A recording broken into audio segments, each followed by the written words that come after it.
Hi student, let's read the question, and question says that in Rutherford gold foil experiment, very few alpha particles are deflected back because statement second है nucleus present inside the atom is heavy.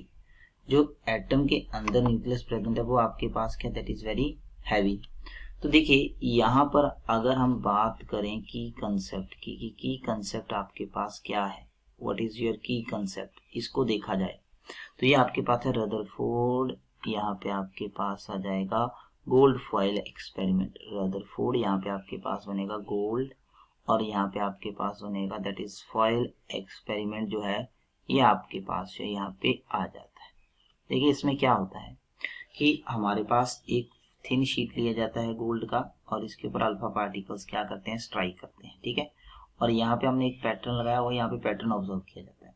तो देखा जाता है बहुत ही कम particle जो है वो deflect होते हैं और ज्यादातर पार्टिकल जो हैं वो आपके पास ऐसे ही पास कर जाते हैं.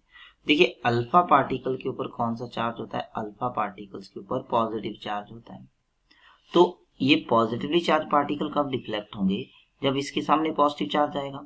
तो एक्चुअली रीजन क्या है इसका कि न्यूक्लियस बहुत छोटा है और जो यहाँ पे न्यूक्लियस का जो पॉजिटिव चार्ज है वो बहुत ही छोटे रीजन में प्रेजेंट है, इसलिए ज्यादातर अल्फा पार्टिकल जो है वो अनडिफ्लेक्टेड पास कर जाते हैं, ठीक है. ज्यादातर अल्फा पार्टिकल, बहुत ही कम पार्टिकल जो है वो आपके पास क्या होंगे, बहुत ही कम पार्टिकल जो है वो आपके पास जो है वो डिफ्लेक्ट होंगे. तो इसका रीजन क्या है कि हमारे पास जो है जो न्यूक्लियस है वो बहुत ही छोटा साइज में और सेंटर में प्रेजेंट है. इसका हैवी होने से कोई भी कंसंट्रेशन, कोई भी कंसिडरेशन नहीं है. दूसरा, न्यूक्लियस प्रेजेंट जो है वो हैवी ही होता है क्योंकि हमारे पास एटम का मास किसके कारण होता है, atom, mass of atom is due to mass of nucleus. Mass of atom is due to mass of nucleus. ये मास ऑफ न्यूक्लियस के कारण होता है. इसका मतलब दोनों स्टेटमेंट ही ट्रू है.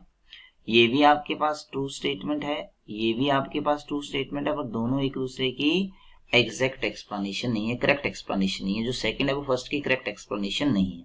तो स्टेटमेंट वन ट्रू है, स्टेटमेंट सेकंड ट्रू है, but statement second is not a correct explanation for statement one. So option B will be your right answer. I hope this will clarify your doubt. Thank you.